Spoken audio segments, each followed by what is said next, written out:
What's ripening, YouTube? So I've been putting out a little bit on Instagram and asking people, what do you want to know? And one of the questions that came across that I thought was kind of interesting was, what are your top 5 favorite chop and drop species? And actually, I'm standing among about 4 out of my top 5. Actually, all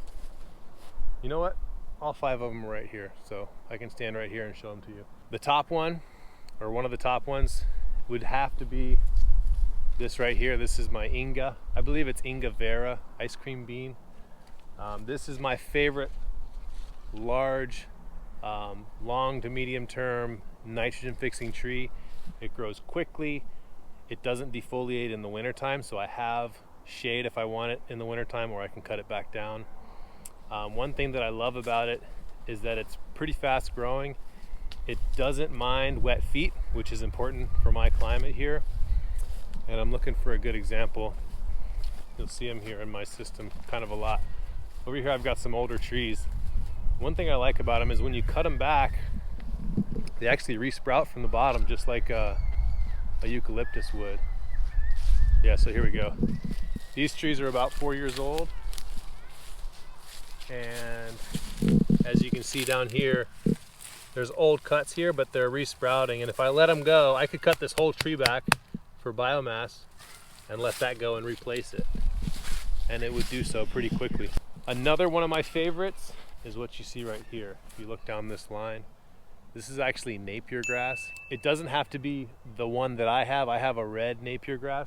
This is the one that was available to me locally. There's all types of Panicum. I think it's Panicum maximum. I think there's a green one that grows even more biomass, even faster. This is something that you do need to maintain. So a big part of chop and drop is you actually have to do the chop and drop to get the benefit and to stimulate the regrowth. In this case, these are right at about cutting size, and like you can see, this one's even starting to push a little bit of a flower.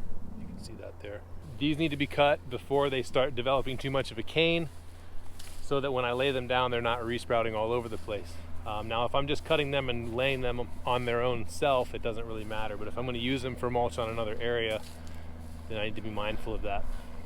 So that's the second one, would be Napier grass. Third one would have to be the Tithonia, Mexican sunflower. I've done a bunch of videos about it. Here at the farm, we've basically cut it all back. I'm looking around, and I cut everything all the way to the ground recently because the cold season's over with. I'm not concerned about cold winds whipping on any of my trees, so I went ahead and cut everything all the way back. We used all the tender stuff on the beds, and the big stuff we actually pulled away either for propagation or to make biochar with. In this particular bed row where we started, you can see these have been cut all the way down to the ground. I'm kind of transitioning over to Napier now because as my trees get larger, I don't really need the big Mexican sunflower coming in and interfering with my trees. So I'm actually switching over to the Napier here, and I'm kind of experimenting with using both of them in the same area.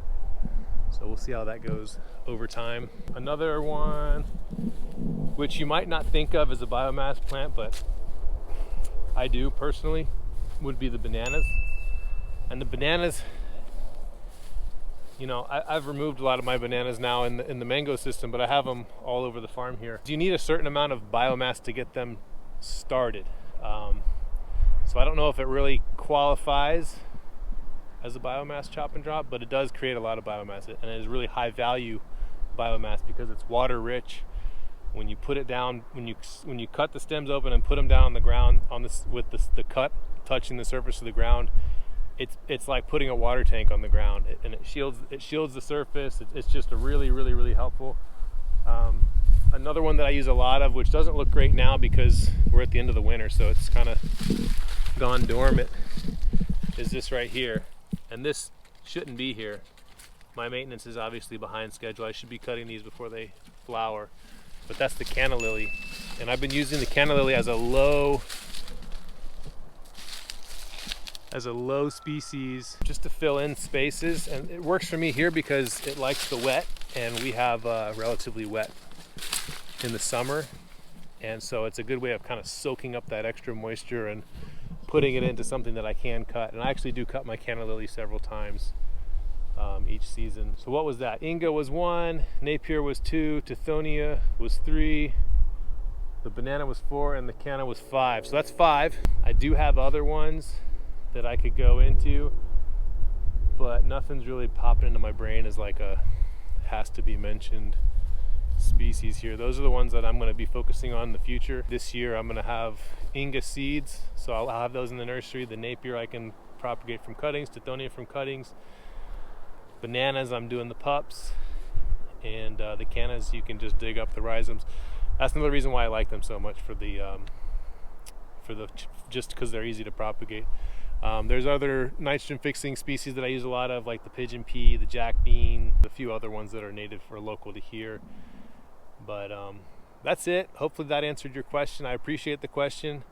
If you guys have more questions, let me know. It helps me generate ideas to stay engaged with YouTube. I'm trying to be more consistent.